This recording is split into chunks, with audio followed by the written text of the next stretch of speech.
जय हिंद दोस्तों, मैं नवीन शर्मा आप सभी का स्वागत करता हूं। आशा करता हूं आप सब एकदम अच्छे हैं, एकदम बेहतरीन हैं। एक बार सारे प्यारे दोस्त बताएंगे आप सब कैसे हैं। उम्मीद करता हूं एकदम बेहतरीन होंगे, एकदम शानदार होंगे। कुमारी काजल मौर्य, सोनी यादव, अजय, आकाश प्रजापति, विपिन कुमार, प्रदीप, मनोहर, अमरदीप, समीर सिंह वर्मा, तेजवीर, सबाश, रूपा यादव, उपेंद्र पाल, सुशीला सिंह, रुपेश, अखिलेश कुशवाहा, रोहन यादव, सारे दोस्तों का बहुत स्वागत है। और आज हम एक नया चैप्टर शुरू करने जा रहे हैं जिसका नाम है उपसर्ग और प्रत्यय। क्या है? उपसर्ग और प्रत्यय, जिसको आप इंग्लिश में पढ़ते भी हैं प्रीफिक्स एंड सफिक्स। प्रीफिक्स वो होते हैं जो पहले लगते हैं, सफिक्स वो होते हैं जो बाद में लगते हैं। इंग्लिश मीडियम वाले सुने, हिंदी में उसको बोलते उपसर्ग और प्रत्यय। ठीक है, तो नया अध्याय है। क्रम मुझे पता नहीं है कौन सा क्रम होगा इसका, आप लोग जानते होंगे। नया एक अध्याय हम शुरू कर रहे हैं जिसका नाम है उपसर्ग और प्रत्यय। ये दरअसल में आप ही के हवाले एक अध्याय रहेगा जिसमें आप ही का काम ज्यादा है। उपसर्ग और प्रत्यय, उपसर्ग और प्रत्यय देखेंगे। उपसर्ग और प्रत्यय। अब अगर मैं आपसे बोलूं उपसर्ग और प्रत्यय होते क्या है, देखो पहले तो ये बात जान लेनी है आपको। इससे भी पहले छोड़ दीजिए एक बात, पीछे मैं आपको लेके चलता हूं। अगर मैं आपसे पूछूं आप कै को क्या कहेंगे, आप कहेंगे जी कै को कै ही कहेंगे। मैं कहूं हिंदी व्याकरण में और क्या कह सकते हैं कै के अलावा इसको, आप कहेंगे जी इसको वर्ण कह सकते हैं, अक्षर कह सकते हैं इसको, व्यंजन कह सकते हैं इसको। बताएं हाँ या ना। बिल्कुल भैया कह सकते हैं। लेकिन दो वर्णों से मिलकर क्या बन गया? कैलय, एक शब्द बन गया। कैलय क्या है? वर्ण मिल गए, अक्षर मिल गए, या बोलूं व्यंजन मिल गए, स्वर और व्यंजन मिल गए, तो एक बन गया शब्द। तो जो दोस्त हिंदी भाषा है ना, उसमें शब्द सबसे छोटी इकाई है जिसका अपना अर्थ होता है। यानी नोट करके कहीं लिख सकते हैं, हिंदी भाषा में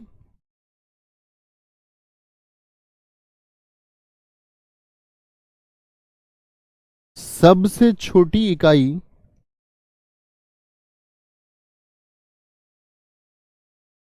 हिंदी भाषा में सबसे छोटी इकाई जिसका अपना अर्थ होता है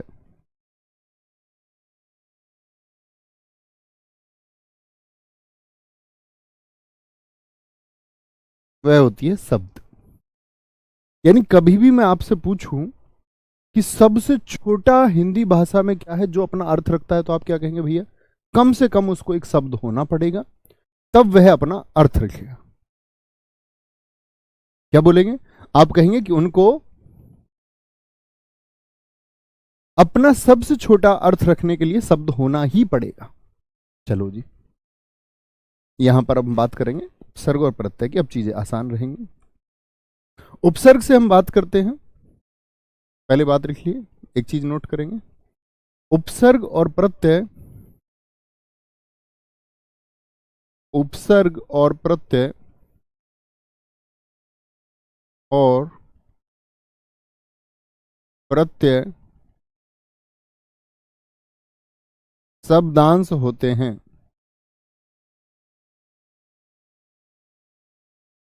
उपसर्ग और प्रत्यय शब्दांश होते हैं। ये क्या बात हुई? एक लिखा हुआ है मैंने शब्दांश। शब्दांश का मतलब क्या होगा? शब्दांश का संधि विच्छेद करके आप मुझे दिखाइए। शब्दांश का यदि मैं आपसे संधि विच्छेद करूं तो आप क्या बोलेंगे जी? शब्द और धन अंश हो गया। दीर्घ स्वर संधि है, हाँ जी है। शब्द धन अंश, तो शब्द तो है और शब्द का अंश का अर्थ क्या हुआ? अंश का अर्थ होता है हिस्सा। तो शब्दांश का मतलब क्या हुआ? अंश समझते हो ना, पार्ट, भाग, हिस्सा। तो शब्द का ये एक हिस्सा है। कौन जी? उपसर्ग और प्रत्यय। तो शब्द का यदि हिस्सा है तो मुझे बताइए शब्द से छोटा होगा या शब्द से बड़ा होगा? एक बार सारे दोस्त आंसर करेंगे तभी हम आगे बढ़ेंगे। एक बार मुझे बताइए, ये शब्द का अंश है यानी शब्द का एक हिस्सा है, तो शब्द से छोटा होगा या शब्द से बड़ा होगा? जैसे मैं बात करता हूं, हाँ, मान के चलिए किसी व्यक्ति के पास 1000 रुपए की आपकी पूंजी है, उसका एक हिस्सा 1000 रुपए से ज्यादा होगा या 1000 से कम होगा? आप कहेंगे जी क्या होगा? शब्द से कम होगा, यानी शब्दांश शब्द से छोटा होगा। और शब्द से छोटा होगा तो इसका अपना अर्थ होगा या नहीं होगा? मैंने कहा शब्द से छोटा तो शब्द होता है जिसका अर्थ होता है। इसका मतलब क्या हुआ? शब्द से छोटा यदि कुछ है तो उसका अपना अर्थ नहीं होगा। यही तो बात हुई भाई, सबसे छोटी इकाई शब्द होती है। तो यदि सबसे छोटी ही शब्द है और कुछ शब्द से भी छोटा है तो क्या वह अपना अर्थ रखेगा? आप कहेंगे नहीं। सारे दोस्तों ने कहा छोटा होगा, तो इसीलिए ये शब्दांश होते हैं। तो कई बार पूछा जाता है स्टेटमेंट बना के कि शब्दांश का अपना अर्थ होता है या नहीं। लिखेंगे क्या बोलेंगे? यानी शब्दांश का अपना अर्थ नहीं होता है। शब्दांश यानी उपसर्ग प्रत्यय के अपने अर्थ नहीं होंगे। बहुत जगह आप किताबों में देखोगे अप माने बुरा लिखा होता है, बहुत जगह दुष माने लिखा होगा, तो वो सब गलत तरीका है पुस्तकों में लिखा हुआ। वो एक निकटतम अर्थ के लिए लेखक उसको लिखता है, उसका वो अर्थ ना मान लेना आप कि सु माने अच्छा होता है, ऐसे हम मान लेते हैं। वो सिर्फ निकटतम अर्थ है। शब्दांश का अपना कोई अर्थ नहीं होता, अपना कोई अर्थ नहीं होता।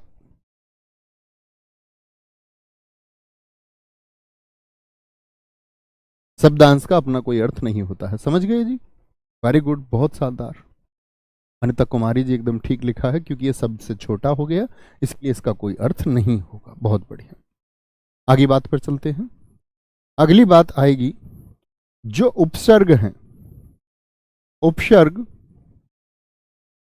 मूल शब्द से पहले जुड़ते हैं, मूल शब्द से पहले जुड़ते हैं,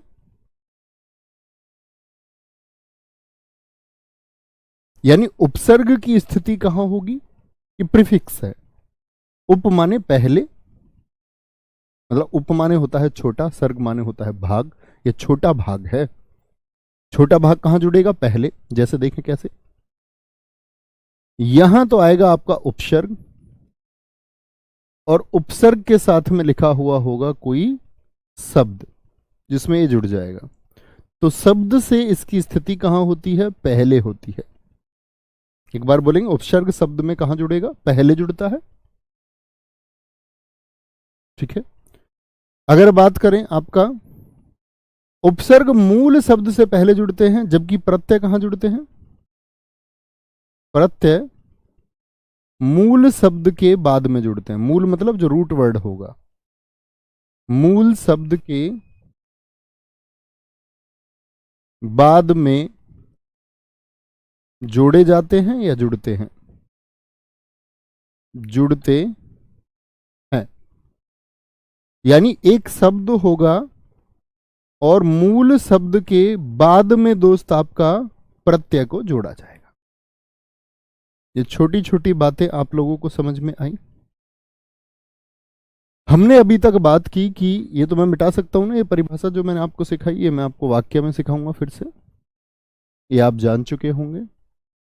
हमने जाना कि सबसे छोटी इकाई शब्द होती है, उपसर्ग और प्रत्यय शब्दांश होते हैं, और उपसर्ग शब्द में कहां जुड़ता है? पहले, पहले जुड़ता है, और प्रत्यय शब्द में बाद में जुड़ता है।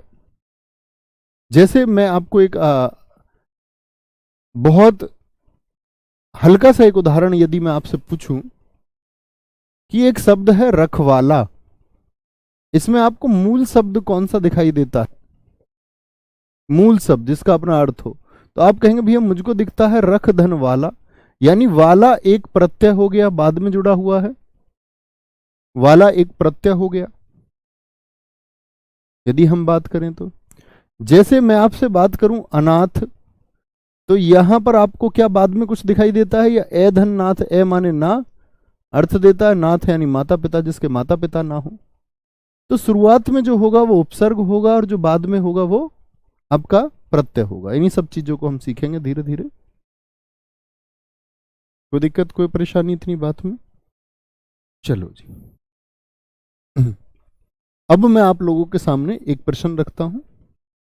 प्रश्न है कुछ इस तरह से। एक शब्द हमने लिया अनिकेत। अनिकेत में मुझे बताइए आपको उपसर्ग दिखाई देता है या प्रत्यय? अभी मैं ये मान के चलता हूं आप कुछ नहीं जानते। अनिकेत शब्द में क्या है, थोड़ा तोड़ फोड़ करेंगे इसके साथ में, शब्द को निर्माण करने का प्रयास करेंगे। और शब्द जब निर्माण करेंगे तो हमेशा एक बात याद रख लेना, शब्द निर्माण के 4 तरीके हैं। बहुत सही, आंचल कुशवाहा, बबीता कुमारी, रश्मि, विपिन कुमार, अमन, आकाश पाल। तो आप कहेंगे भैया ए धन निकेत हो जाएगा। ए माने ना, और निकेत यानी कि घर, जिसके घर ना हो। निकेत किसको बोलेंगे? घर को। और ए माने ना, जिसके निकेत ना हो। निकेत किसको बोलते हैं? घर, यानी जो बिना घर बार का हो, जिसके कोई आवास ना हो, अनिकेत हो गया। तो आप कहेंगे उपसर्ग होगा, क्योंकि शुरुआत में क्या आ गया? ए आ गया। अब इसने क्या किया, ये ध्यान से देखें। मैंने कहा ये निकेत से पहले ए ने क्या परिवर्तन कर दिया? भाई निकेत तो होता है आवास, और आवास में जैसे ही मैंने आपका ए को जोड़ दिया, ए के जोड़ते ही इसका अर्थ बदल गया या नहीं बदला? हाँ या ना?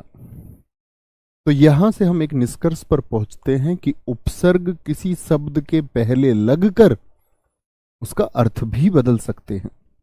तो याद रख लेना, यहां पर एक बात लिख लेना, उपसर्ग और प्रत्यय, उपसर्ग और प्रत्यय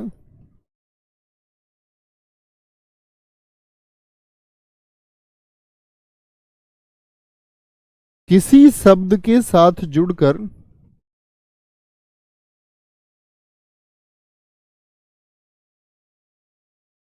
उपसर्ग और प्रत्यय किसी शब्द के साथ जुड़कर उसका अर्थ परिवर्तन हमेशा हो, ये जरूरी नहीं है। अर्थ परिवर्तन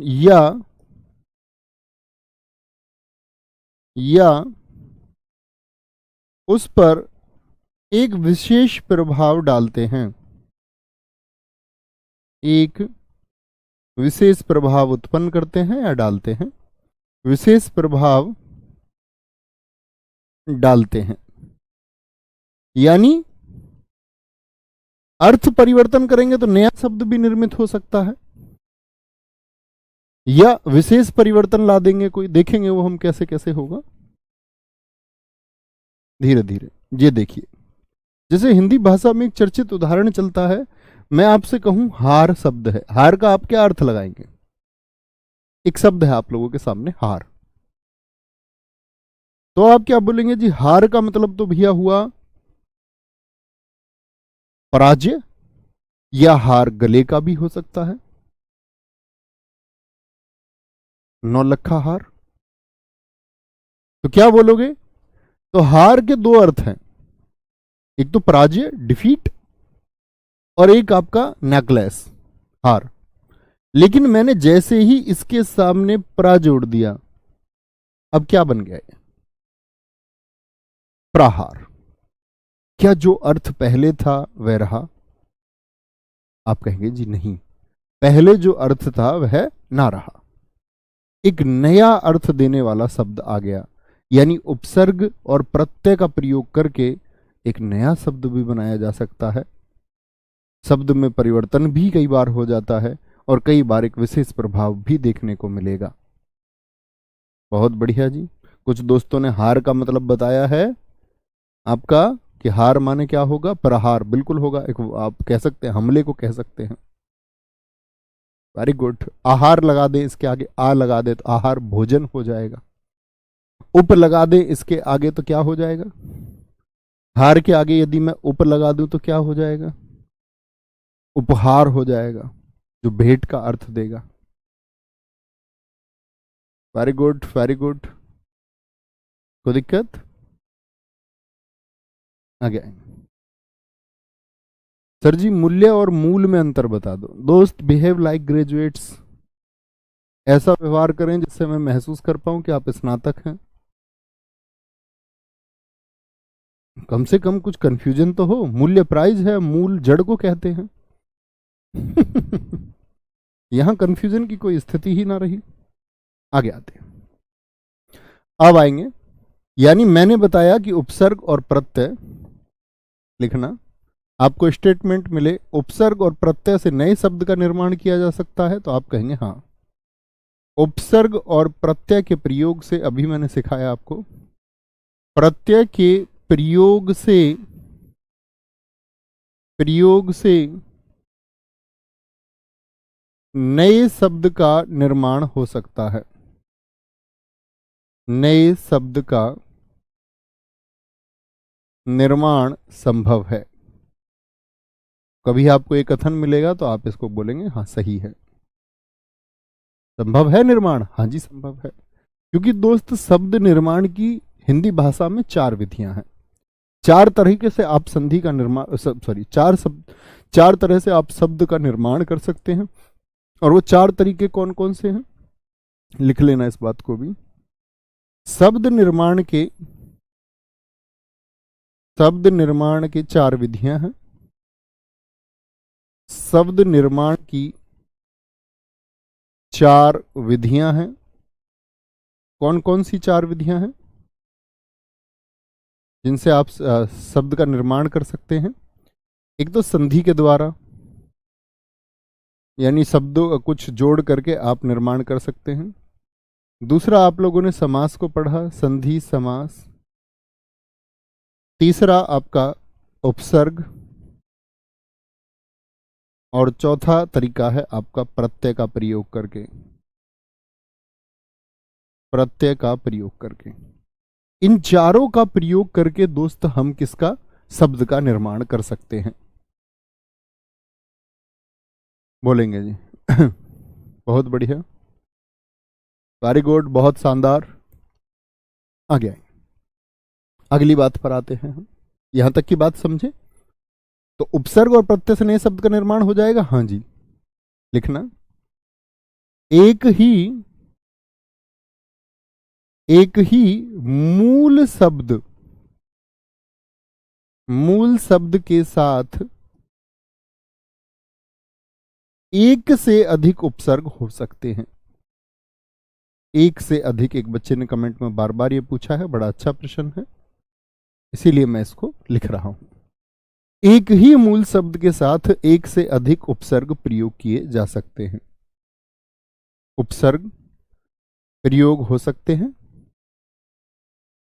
जी हाँ, बिल्कुल किए जा सकते हैं। जो हम पढ़ रहे हैं व्याकरण, इसी में प्रयोग है। वी धन आधन करण, व्याकरण। गुरुजी, उपयोग और प्रयोग में क्या अंतर है? देखो, आप जब किसी चीज का पहली बार प्रयोग करेंगे, ये प्रयोग नहीं कह सकते, आप पहली बार किसी वस्तु का इस्तेमाल करेंगे तो वह उपयोग है। जैसे आप गाड़ी लेकर के आए, आपने पहली बार गाड़ी चलाई, या आप पहली बार पेन लेकर के आए और आपने पेन से पहली बार लिखा, या आप कॉपी लेकर के आए, आपने पहली बार जब उस कॉपी का इस्तेमाल किया, तो आप कहेंगे यह हुआ उपयोग। अब दोबारा कॉपी में लिखें, अब दोबारा पेन से लिखें, आप दोबारा गाड़ी को चलाएं, यानी किसी भी वस्तु का दोबारा जो इस्तेमाल है वह प्रयोग है। तो उपयोग पहली बार में, यही अंतर होता आरंभ और प्रारंभ में। उपयोग और प्रयोग को हम इस तरह से भी बांटते हैं कई बार कि आपका जैसे जो प्रयोग है वह आपके जो रासायनिक, या हम बोलें जो प्रयोगशालाएं हैं, वहां पर एक्सपेरिमेंट को हम प्रयोग कहते हैं। और जो चीजें हमारी उपयोगी वस्तुएं होती हैं उनको हम उपयोग की दृष्टि से रखते हैं। तो उपयोग और प्रयोग को इन 2 तरीके से भी बांटा जाता है। आरंभ और प्रारंभ भी ऐसे ही है, पहली बार शुरू किया आपने, तैयारी शुरू की, आरंभ, तैयारी छोड़ के फिर से शुरू की तो प्रारंभ होगा।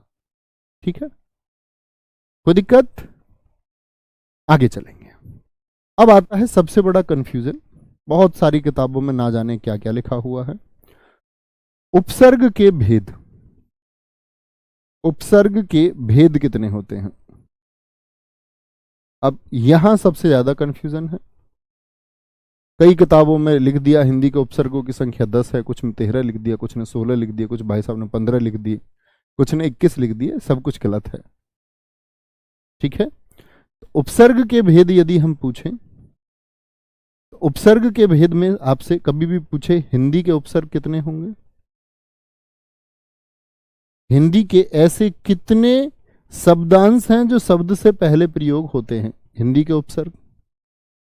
ऐसे ही आपसे पूछे यदि कभी संस्कृत के उपसर्ग, क्योंकि हिंदी भाषा में सबसे ज्यादा यही प्रयोग होते हैं तत्सम शब्दों में भी, संस्कृत के प्रयोग उपसर्ग, संस्कृत के उपसर्गों की संख्या कितनी है, और विदेशी उपसर्ग चाहे अरबी, फारसी, अंग्रेजी, विदेशी उपसर्ग, इनकी संख्या कितनी है। तो कभी भी मित्र गलती नहीं करनी है। कुछ दोस्तों ने कहा है ये तो आप लोग पढ़ चुके होंगे। जो लोग 22 लिख रहे हैं तुम मेरे द्वारा पढ़ चुके होंगे इस बात को। ठीक है, तो क्या बोलेंगे, हिंदी के उपसर्ग होंगे 22, नो डाउट, संस्कृत के उपसर्ग 22 और विदेशी उपसर्ग भी 22। आपको एक संख्या याद रख लेनी है, कहीं किसी गूगल के पेज पर आपको नहीं जाना है, आंखें बंद कीजिए और हम इनको क्योंकि जानेंगे कौन से 22 हैं हिंदी के, कौन से संस्कृत के 22 हैं और कौन से विदेशी उपसर्ग हैं आपके। ठीक है, तो क्या बोलेंगे, हिंदी के उपसर्ग क्या है? बहुत बढ़िया, वेरी गुड।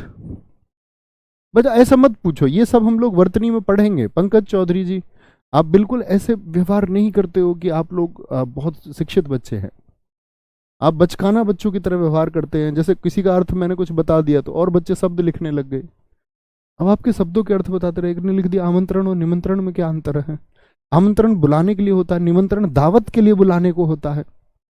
आमंत्रण सिर्फ आने को है कि मुलाकात करनी है आ जाइए, और निमंत्रण दावत के लिए बुलावा है कि भैया दावत तुमको मिलेगी, आना है। लेकिन मत लिखा करो, ये चीजें आप सर्च कर सकते हो, खोज कर सकते हो। ठीक है, तो बहुत सारी किताबों में, कुछ स्टैंडर्ड बुक्स में ही आपको ये देखने को मिलेगा कि हिंदी के उपसर्ग 22 हैं, संस्कृत के उपसर्ग 22 हैं, विदेशी उपसर्ग आपके 22 हैं। जैसे भोलानाथ तिवारी जी के अनुसार उन्होंने संख्या कितनी बताई है, 22 बताई है। ठीक है, ब्रजमोहन पांडे जी के अनुसार कितनी है संख्या, 22 है आपका। तो ये लोग जो सबसे ज्यादा मतलब एनसीईआरटी के द्वारा भी मान्य जो है आपका संख्या 22 है, वह आपको मान लेनी है। चलो जी, अब ऐसा नहीं जी, बहुत सारे दोस्त मेरे पास पहले भी भेजते थे कि जी ये देखो जी यहाँ गूगल के इस पेज पर 13 लिखे हुए हैं, लिखे होंगे, मैं भी जानता हूँ। ठीक है, उपसर्ग के भेद जान गए।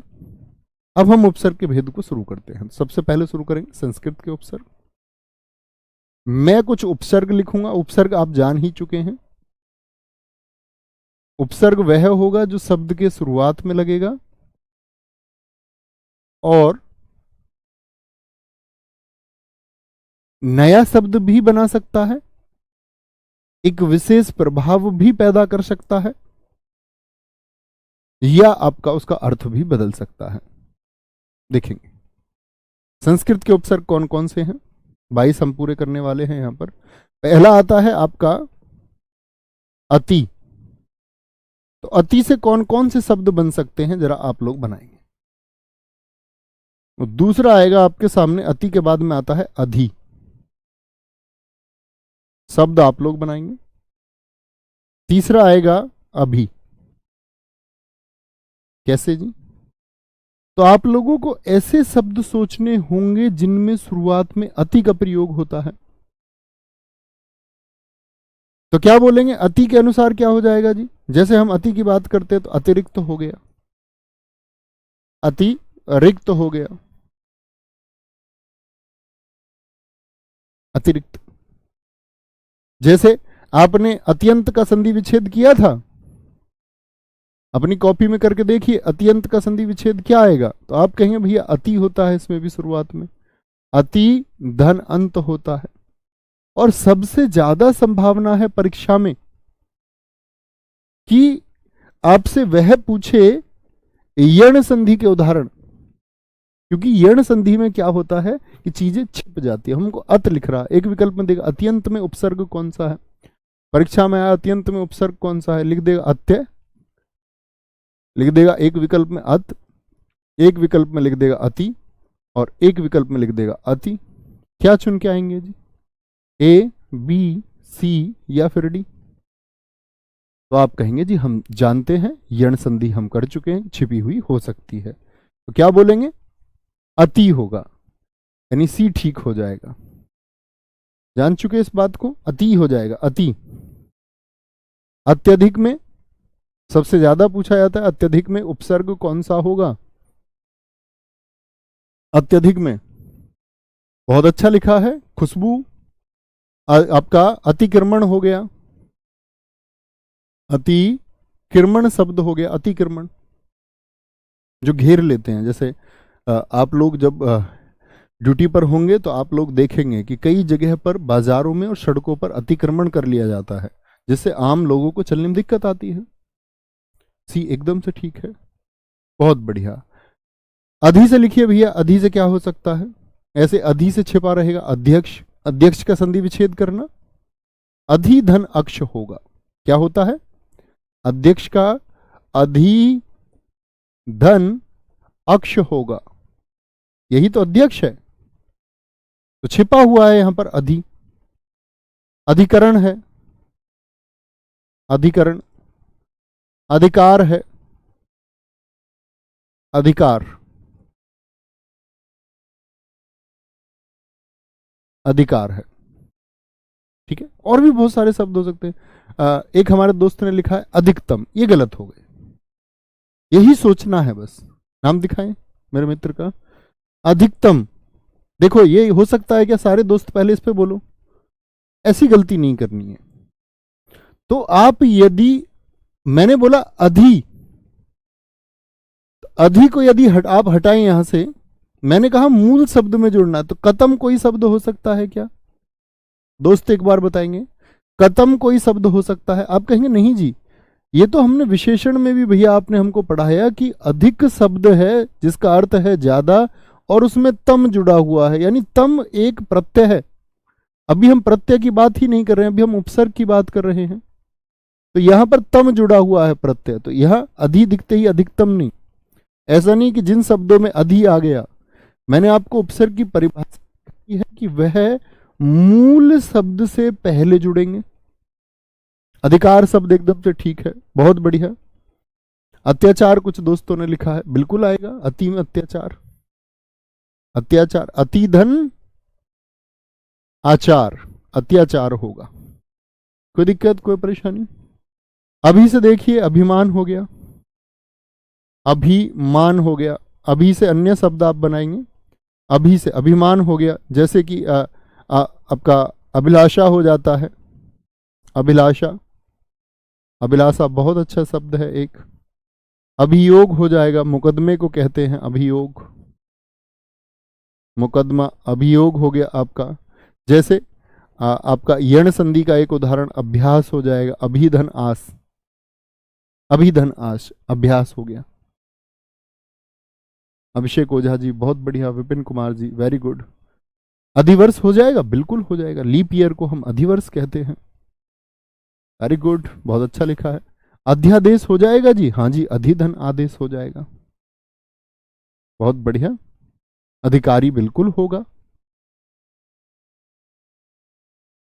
अध्यात्म, बहुत अच्छा शब्द ढूंढा, ऐसे शब्द ढूंढिए, ऐसे बच्चे ने ढूंढा अध्यात्म, अधिधन आत्म हो गया, ऐसे शब्द लिखिए, प्रयास कीजिए, वेरी गुड, बहुत शानदार। अधिशासित होगा, मनु यादव जी आपका भी शब्द बहुत अच्छा है।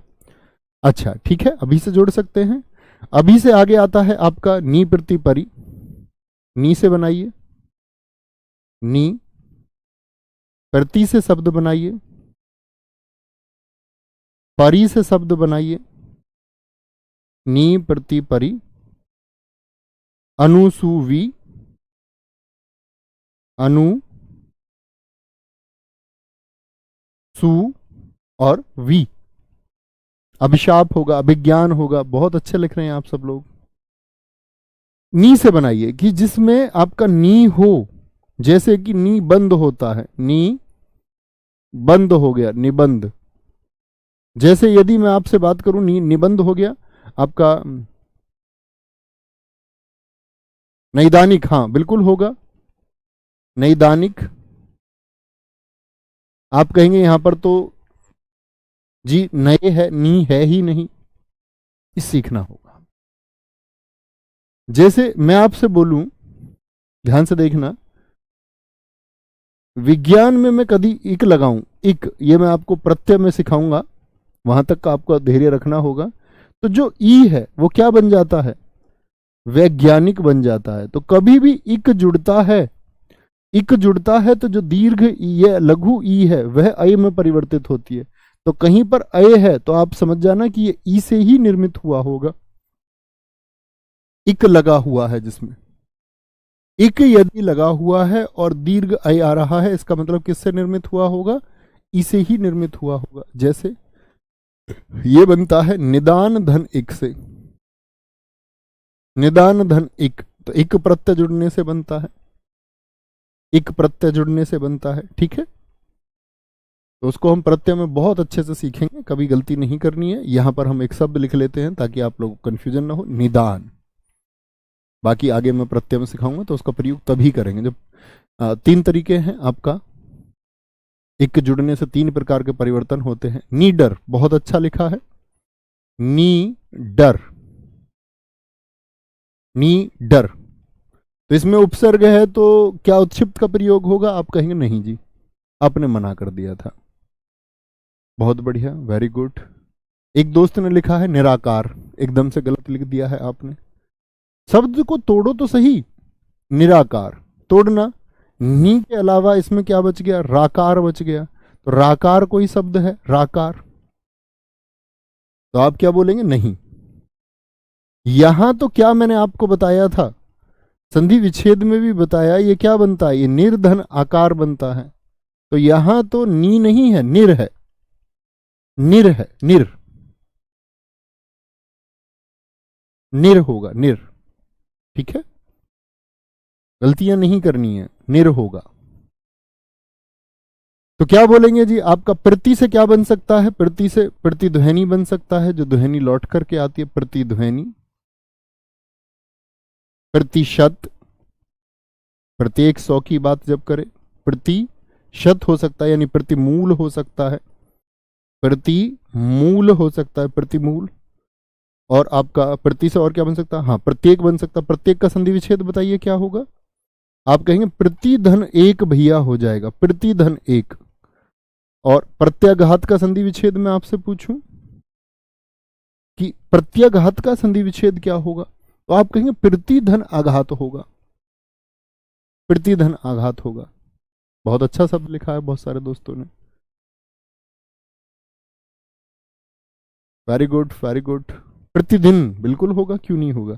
परी से बनाइए, पर्यटन, पर्यटन का संधि विच्छेद कीजिए, क्या बनेगा, परी धन अटन, चारों ओर भ्रमण, अटन माने भ्रमण होता है, पर्यटन हो गया, पर्यटन। परिणाम होता है, या परिमाण कह दे, परिमाण भी होता है, परि हो गया। परित्याग हो गया, परित्याग हो गया। परिश्रम हो गया, परिश्रम। परिधन श्रम, परि जुड़ गया। ठीक है, कोई दिक्कत। अनु से बनाइए, अनु से क्या बन जाएगा, अनुचर बन जाएगा, अनुचर। अनुचर जो सेवक है, अनु माने पीछे पीछे, चर माने चलने वाला, अनुचर हो गया। ठीक है, जो पीछे पीछे चलता है। और आपका अनुज, जिसका पीछे जन्म हुआ हो, यानी छोटा भाई है जो बाद में जन्म हुआ हो, जिसका छोटा भाई हो गया। अनुच्छेद हो सकता है, हाँ, अन्वेषण हो सकता है, अनुधन एषण, बहुत अच्छा उदाहरण है। अनुच्छेद हो सकता है, अनुधन छेद। छेद अर्थात भाग, अनु माने छोटा भाग। अनु हो गया, परी हो गया, वी, हाँ वी रह गया एक, वी हो गया हमारा, एक हमारा अप, अपी, अप, अपी होता है एक, अप, अपी, एक अव होता है, अव, सॉरी, अव होता है, अव, एक होगा आपका सु, क्या होगा, सु, उपसर्ग होगा एक सु, सु से बनाएंगे। एक आपका अप, अभी, अब सु, आ हो जाएगा आ, आ, उप हो जाएगा उप, जिन शब्दों के पहले उप का प्रयोग होता हो बनाएंगे। वी से बनाएंगे, बहुत बढ़िया। अनु से अनुशासन, बहुत अच्छा शब्द लिखा है आपने, शुभम जी बहुत अच्छा शब्द लिखा है। वी से क्या बनेगा, विज्ञान, जिसको विज्ञान कहते हैं, विज्ञान। वी कहीं पर भी प्रयोग हो, वी, जैसे विशुद्ध हो सकता है, शुद्ध है कोई चीज, विशुद्ध लगा दिया तो और ज्यादा परिवर्तित कर दिया, यानी कि ये कह रहा है कि एक एक्सट्रीम लेवल की शुद्ध है। विराम होता है, विराम, विराम शब्द हो सकता है, विराम। अप से बनाएंगे, अपयस हो सकता है, अपयस, अपमाने, ये हम शब्दों में सीखेंगे। अपमाने हम बोलते हैं कि अपयस, यस जिसका चला गया हो या जिसको बदनामी मिल गई हो, अपयस मिल गया। अपसगुन हो गया, अपशकुन हो गया, अपव्यय हो गया, अपव्यय, अपव्यय। अपी का अर्थ क्या होगा, अपी का मतलब होता अपिधान, अपिधान बड़ा अच्छा शब्द है, पूछा जाता है। अपिधान बोलते हैं किसको, ढक्कन को, जो किसी बर्तन के ऊपर रखा जाता है। विकार शब्द जिन दोस्तों ने कहा है वी से, विलुप्त शब्द वी से बिल्कुल बन सकता है, विदेश बन सकता है वी से, बहुत बढ़िया। विजय शब्द बन सकता है। व्यर्थ शब्द, बहुत अच्छा शब्द लिखा है, विधन अर्थ, जरूर लिखेंगे मित्र। अभिषेक जी बहुत अच्छा लिखा है। जो छिपा हुआ है, जो यण संधि का, उसको सबसे ज्यादा पूछा जा सकता है। अनुराग यादव जी एकदम सही लिखा है। अपकीर्ति हो सकता है जी, विक्रम हो सकता है, किरण तिवारी जी आपने भी अच्छा लिखा है। अव से देखिए, अव, अगर कभी पर अव का प्रयोग है तो अवगुण हो गया, किसी चीज की कीमतों को घटा देना, अवगुण हो गया। और किसी चीज की कीमतों को घटा देना, अवमूल्यन शब्द हो गया, अवमूल्यन। अवशेष हो गया, अवशेष, अवशेष हो गया। सु कहीं पर प्रयोग है तो क्या बोलेंगे, इसको बोलते हैं सु, यानी कि आपका सुपुत्र हो सकता है, सुपुत्र, अच्छा बेटा। सुकर्म हो सकता है, सुकर्म। सुपात्र हो सकता है, ये इस बात के पात्र, एक सुपात्र, यानी बोल देते अच्छा पात्र है, अच्छा पात्र है इस चीज के लिए। स्वागत का संधि विच्छेद कीजिए तो क्या बनेगा, सुधन आगत। या स्वच्छ मैं आपको दे दूं, स्वच्छ का संधि विच्छेद कीजिए तो क्या बोलोगे, स्वच्छ का क्या होता है, यण संधि के हिसाब से। तो सबसे ज्यादा चांस है कि वो आपसे यण संधि के किसी शब्द को लिख करके और आपसे उपसर्ग पूछ ले, उपसर्ग पूछेगा। सर उपसर्ग को परसर्ग भी कहते हैं क्या, नहीं ये मैं आपको बता चुका दोस्त, आप पिछली क्लासेस करें प्लीज। कारक में मैं आपको समझा चुका हूं कि कारक को परसर्ग कहते हैं। अब आप पूछने लगे कि परसर्ग और उपसर्ग में क्या अंतर है, इसका मतलब आपने भी परसर्ग को नहीं समझा, तो समझिए उसको मित्र प्लीज, जाकर उसकी क्लास कराई हुई है। सुगम, बहुत अच्छा शब्द लिखा है। आ शब्द से देखें, आरक्षण हो गया, आवास हो गया, आवास, आवास हो गया, आवास। आजीवन शब्द हो गया, आमरण भी हो सकता है, फिर जीवन तक, आमरण, मरने तक मैं तुम्हारे साथ हूं, आमरण। उप का क्या होगा, उप, जिन शब्दों में उप का प्रयोग होता हो, तो उप का प्रयोग आप करके देखें एक बार। उपसर्ग जो शब्द हम पढ़ रहे हैं इसी में है, उप माने छोटा, सर्ग माने भाग, उप। अब जैसे मैंने बोला उप माने छोटा, तो ये एक अर्थ, निकटतम अर्थ है, उप का मतलब छोटा बिल्कुल नहीं होगा। शब्दांश है, जब तक ये आपका उपसर्ग तब तक तो नहीं है, जब तक ये शब्दांश आप इसको ना बोले तब इसको आप छोटा कह सकते हैं। उपसर्ग, क्योंकि ये शब्दांश है, इसका अर्थ हो ही नहीं सकता, उपग्रह होगा, उपवास होगा, उपवास, उपवास हो सकता है, उपवास। वी अप अपई, अब सु आ अप, उप के बाद में आपका प्र दुर निर, फिर वे आपके प्र आता है, रे वाले आते हैं, फिर दुर आएगा, दुर, जिन शब्दों में दुर आ सकता है, दू और आधा रे आ सकता है, फिर निर आएगा, निर जिसमें राधा रे हो सकता है निर के साथ में, फिर आपका दुष आएगा, दुष जिनमें से आधा हो सकता है, इसी में फिर आपका आगे चलेंगे तो आपका निश आ जाएगा, निश आगे आएंगे, यहां देखेंगे। वेरी गुड गुरुजी, निश्चल में होगा, निश्चल में आपको सोचना होगा दोस्त। निश्चल का संधि विच्छेद मैंने आपको बताया, निही धन छल, तो वहां नी है लेकिन विसर्ग के साथ है, यहां हम विसर्ग की बात नहीं कर रहे हैं, यहां हमने विसर्ग का प्रयोग ही नहीं किया। ठीक है, देखें जरा, एक दोस्त ने बहुत अच्छा उदाहरण लिखा है, अभी मैंने कमेंट सेक्शन में देखा, उपाध्याय, उपधन अध्याय, उपाध्याय, बहुत अच्छा है। ठीक है, प्रा, प्रा को देखिए कहां कहां पर प्रयोग होता है, प्रचार, प्रसार, प्रवेश, प्रचार, प्रसार, प्रवेश, आप भी शब्दों का निर्माण कीजिए। दुर, जिन शब्दों में दुर का प्रयोग होता हो, दुर्भाग्य है, दुर्लभ है, अब तो जान चुके हैं ना कि ये रे कौन सा है, ये रे आधा रे है, तो आधा रे कहां पर है, ये रहा। दुर आपका, अगर हम बात करें कुछ भी दुर्जन हो सकता है, दूधन, दुर्जन, तो यहां पर र हमने ले लिया इसीलिए, तो यहां पर वो सभी उदाहरण आ सकते हैं जो विसर्ग संधि वाले हैं। क्या बोलोगे, दुर्जन हो गया, दुर्जन, दुर से देखिए, मैं बोलूं निर से देखिए, निर से क्या होगा, तो निर्धन अपराध, निरपराध होगा, क्योंकि निर्धन अपराध, और उसका फिर मैंने आपको सिखाया था संधि विच्छेद में हलंत हटाना, जैसे निर्बल हो सकता है, निर्बल, निर्बल, निराकार हो सकता है, निराकार, यहां पर आएगा दोस्त जो आप वहां पर बता रहे थे निराकार को, निर्दय हो सकता है, निर्दय, निर्दय होगा, निर्धन दया। भैया स्वच्छ को देखिए, उसमें सु उपसर्ग नहीं है दोस्त, अब नहीं आपको लग रहा है तो इसमें मैं, अच्छा मैंने वहां पर स्वर लिख दिया, मेरी गलती है मित्र, माफ करेंगे। मैं सोच रहा हूं आप कह रहे हैं स्वच्छ में जी सु उपसर्ग नहीं है लेकिन मैंने गलत लिख दिया, स्वधन अक्ष नहीं सुधन अक्ष होगा। वेरी गुड, बहुत शाबाश एंड सॉरी।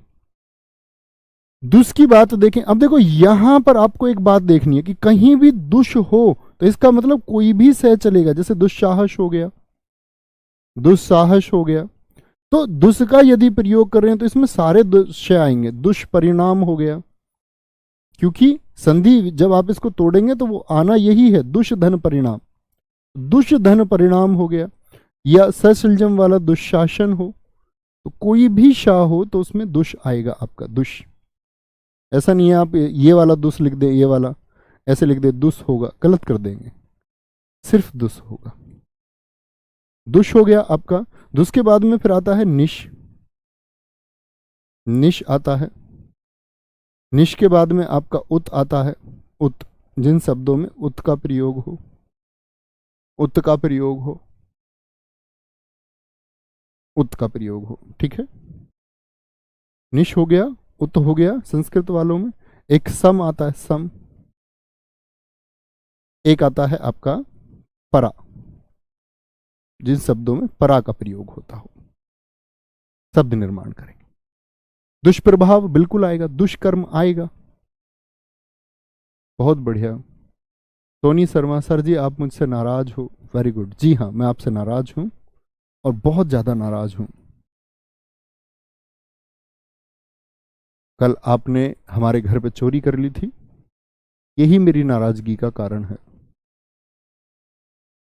मैं नाराज तुमसे बहुत ज्यादा हूं और आप मुझको मनाने की कोशिश करती रहेंगी सोनी, या सोनू या सोना, जो कोई भी आप हैं,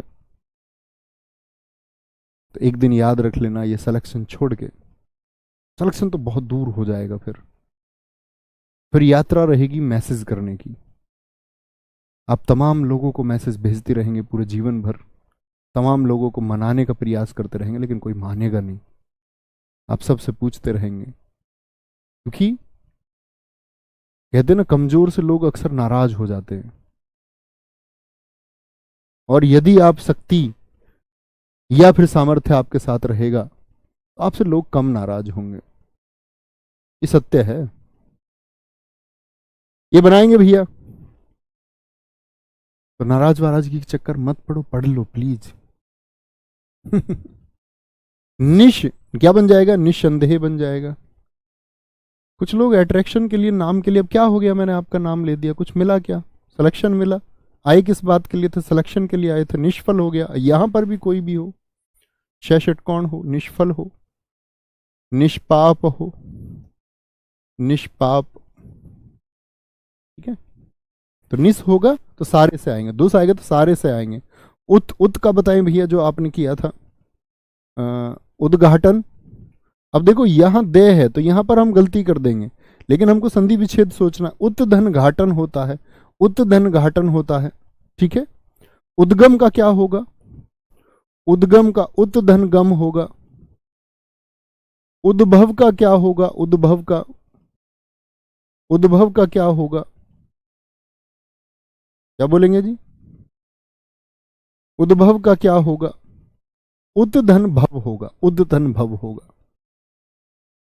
कहीं पर भी जहां पर हमने उत का प्रयोग किया, जिन किसी भी शब्दों में, जैसे उच्चारण का संधि विच्छेद आप मुझे बताइए, आपसे पूछा जाएगा उच्चारण में कौन सा उपसर्ग है, 4 ऑप्शन दे देगा। उद, उत, उच्च और उच्च। क्या चुनेंगे भाई साहब, बताना जरा। तो आप कहेंगे जी मैं संधि विच्छेद जानता हूं, उच्चारण का संधि विच्छेद क्या होगा? उत धन चारण होगा।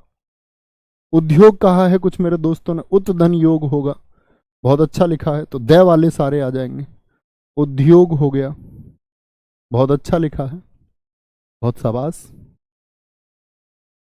सम की बात करेंगे तो संसार, संधि विच्छेद कीजिए, संसार का क्या होगा? आप कहेंगे जी संसार का होगा सम धन चार। संयोग का क्या हो जाएगा? सम धन योग हो जाएगा, क्योंकि सम का प्रयोग है। सम्मुख हो गया, सम्मुख हो गया, संतोष हो गया, समधन तोष हो गया, समधन तोष, समधन तोष। बहुत बढ़िया गुरुजी, सम में समाज हो जाए। समाज को जरा तोड़ के तो देख लीजिए, समधन आज, आज से अर्थ होता है क्या समाज का? कुछ भी सोचते हैं।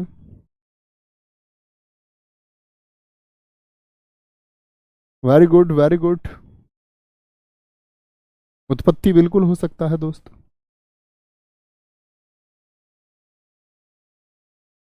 उत्कृष्ट बिल्कुल हो सकता है उत में। Very good. परा से देखिए, परा, परा से क्या हो जाएगा? परामर्श हो गया, पराभव हो गया, पराभव, पराजय हो गया, पराजय हो गया। तो जब आप उपसर्ग का प्रयोग करें तो ये भी देख लेना कि दूसरा वाला जो उपसर्ग को हटाएं, उपसर्ग को हटाएं तो फिर कुछ अर्थपूर्ण शब्द मिलता है या बेवजह का शब्द मिलता है, ये सोचना होगा।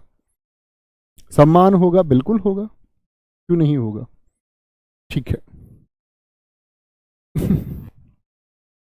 ओके, तो ठीक है, ये प्रैक्टिस हमने की। इससे आगे फिर हम हिंदी के उपसर्ग, फिर हम विदेशी भाषा के उपसर्ग और फिर प्रत्यय की तरफ हम चलेंगे। शायद इसमें आपका कुल मिलाकर के उपसर्ग और प्रत्यय में 4 कक्षाएं हों या 3 होंगी, देखने की बात होगी। Very good. सर जी सम्मुख और सन्मुख में कोई अंतर है क्या? अंकी बिंदी लगा के आपने पूछा। दोस्त पहली क्लास में सिखाया है ये मैंने आपको, कि आप लोग जब अनुस्वार को हटाएं तो किस तरह लगाएं। आप लोग पहली कक्षा को कीजिए, पहली कक्षा से मतलब वर्णमाला पहले अध्याय में भी मैंने आपको सिखाया हुआ है, वहां पर कीजिए। और यदि आपने पहला अध्याय नहीं किया है तो अभी आप यहाँ पर क्या कर रहे हैं, क्रम से पढ़िए, जिस क्रम से पढ़ाया गया उसी क्रम से पढ़िए, ठीक है। ओके। तो मिलते हैं आपका नेक्स्ट मंडे। ख्याल रखिए। जय हिंद, जय भारत, नमस्ते। मस्ट है, जो चैप्टर पढ़ चुके हैं उनका रिवीजन करते रहिए अच्छे से। Thank you.